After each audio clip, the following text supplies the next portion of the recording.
ये षड्यंत्र किया कि किस तरह से किसान की जमीन पे कब्जा किया जाए, किस तरह से इस किसान की जमीन पे कब्जा किया जाए,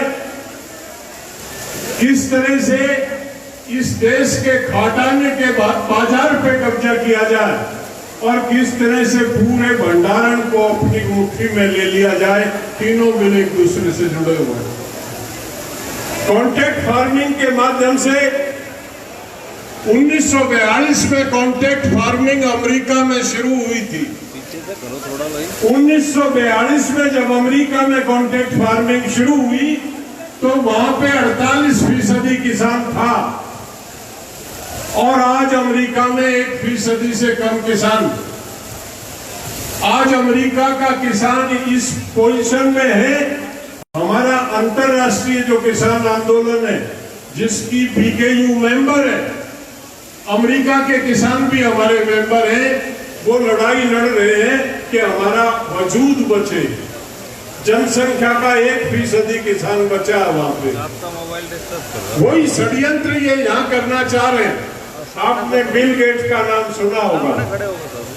बिल गेट्स की 50 पीढ़ी ने खेती नहीं की, ये 2 मिनट रुक जाओ। लेकिन बिल गेट्स के पास 2,67,935 एकड़ जमीन। वही जमींदार यहाँ बनाए जाएंगे, वही किसानी यहाँ होगी। बहुत से लोग कहते हैं, बोले अपने खेतों में मजदूर बनना पड़ेगा। गलत। मजदूरों की खेती नहीं होती है वहां मशीन की खेती होती है। ये जमीन चली गई तो मजदूरी भी यहाँ नहीं मिलेगी। मजदूरी करने के लिए किसी शहर में जाके किसी नाले पे आपकी आने वाली संतानें झुग्गी डाल के मजदूरी करेंगी कि किसी घरेलू नौकर का। वो हाल ये बनाने के लिए वो षड्यंत्र किया जा रहा।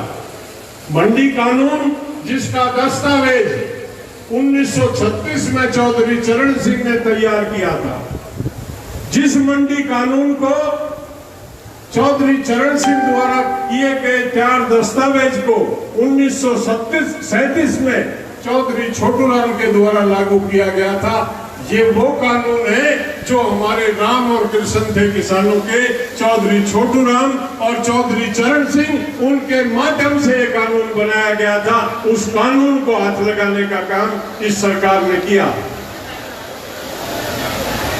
स्वामीनाथन कमेटी की रिपोर्ट में ये लिखा कि देश में जो मंडी व्यवस्था, जो हरियाणा और पंजाब की मंडी व्यवस्था है, वो पूरे देश में उसको लागू करने की आवश्यकता। एक मंडी से दूसरी मंडी के बीच का फासला 9 किलोमीटर से ज्यादा नहीं होना चाहिए, ताकि किसान अपनी फसल को, अपने उत्पादन को आसानी से मंडी तक पहुंचा सके। लेकिन उन्होंने मंडी का इलाज कर दिया। मंडी के बराबर में एक प्राइवेट मंडी खड़ी हुआ। मध्य प्रदेश में 66 मंडी बंद हो गई है और 90% मंडियों में तनख्वाह देने की व्यवस्था नहीं है। आवक खत्म हो गई है।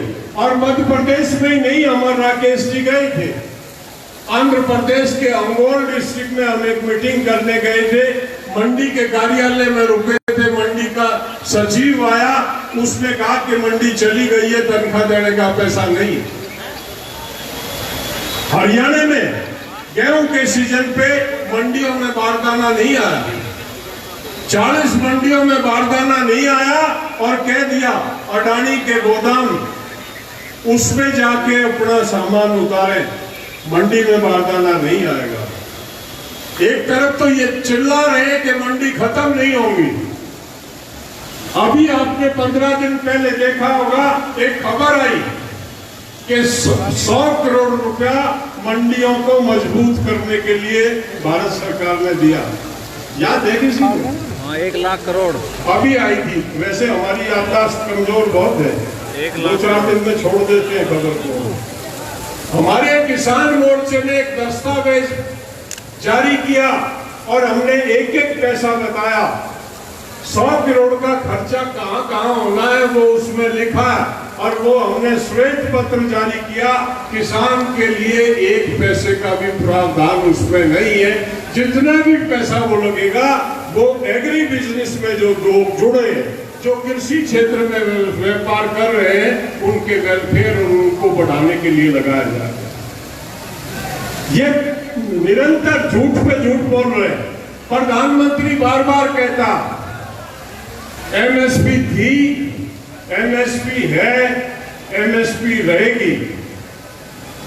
हमारी मांग एमएसपी थी और रहेगी ये नहीं है। हम भी जानते हैं कोई सरकार आ जाए एमएसपी को नहीं हटा सकती, लेकिन मांग ये है एक एक दाना जो किसान पैदा करता, एक एक फसल जो किसान पैदा करता, चाहे वो अनाज पैदा करता है, सब्जी पैदा करता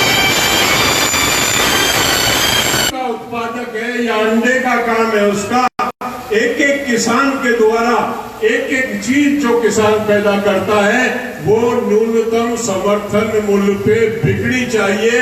चाहे सरकार खरीदे या बाजार खरीदे, हर चीज की न्यूनतम कीमत तय होनी चाहिए। वो झूठ बोल रहा है देश को। प्रधानमंत्री के पद पे बैठ के व्यक्ति बार बार झूठ बोले, गुमराह करे। हमसे बहुत लोग कहते हैं प्रधानमंत्री कह तो रहा है एमएसपी जारी रहेगी। अरे ये मांग नहीं है हमारी एमएसपी जारी रहेगी, हमारी मांग है एमएसपी पे खरीद होगी। मूंग का भाव है 7300 रुपए भाव है, किसी की 3500 बिकी, किसी की 3700 बिकी, तो ज्यादा तेजी हुई 4000 रुपए। क्यों? क्या करेंगे उस एमएसपी का? गेहूं का रेट आपका तो मुझे नहीं पता, मेरा आना नहीं हुआ आपकी दफे। दिल्ली में नरेला मंडी में मैंने एक दिन जाके अचानक चेक किया, 1776 रुपए में नरेला मंडी में बिक रहा था। 199 रुपए कम भाव पे गेहूं दिल्ली में जब बिक रहा है तो दूर के प्रदेशों में क्या पोजीशन होगी?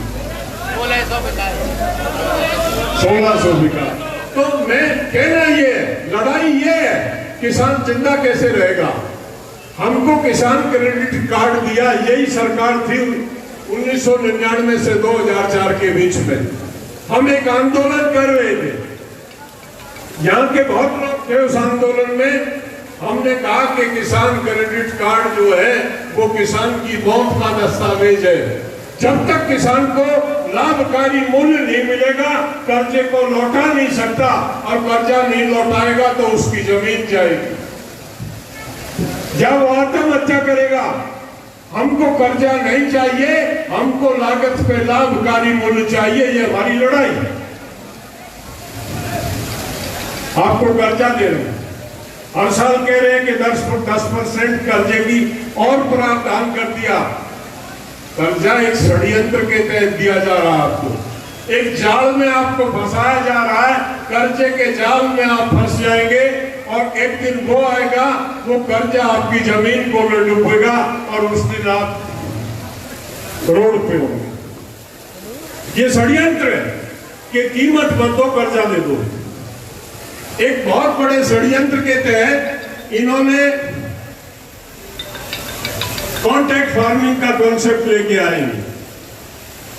इन्होंने कहा कि वो जमीन पे नहीं ऋण ले सकता जो कॉन्ट्रैक्ट करेगा, लेकिन आप फसल पे ऋण ले सकता।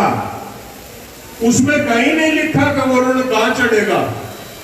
जो आदमी आपकी जमीन पे खेती कर रहा वो कर्जा लेगा, वो आपकी फरद में चढ़ेगा। वो कॉन्ट्रैक्टर वो अपना करार पूरा होने के बाद वहां से चला जाएगा। पटवारी के यहाँ जाके जिस दिन फरद मांगोगे, पटवारी कहेगा पहले कर्जा क्लियर कर दे। हमें नहीं पता ठेकेदार दे रहा था, तू दे या वो दे। हमारे उसमें अभी पंजाब में सबसे पहले कॉन्ट्रैक्ट फार्मिंग शुरू हुई। जमीन को टेस्ट किया, पानी को टेस्ट किया, जमीन को टेस्ट किया, पानी को टेस्ट किया, दवाई इन्होंने बताई, सुपरवाइजर इनका था। जब वो आलू का और टमाटर का उत्पादन हो गया, कंपनी ने ले जाके वहां झरना लगा दिया। और वो कहने लगे इस झरने पे डाल दो जो भी है, जो ऊपर रह जाएगा वो हमारा है, जो नीचे निकल जाएगा वो हमारे काम का नहीं। 70% उस झरने में से नीचे निकल गया।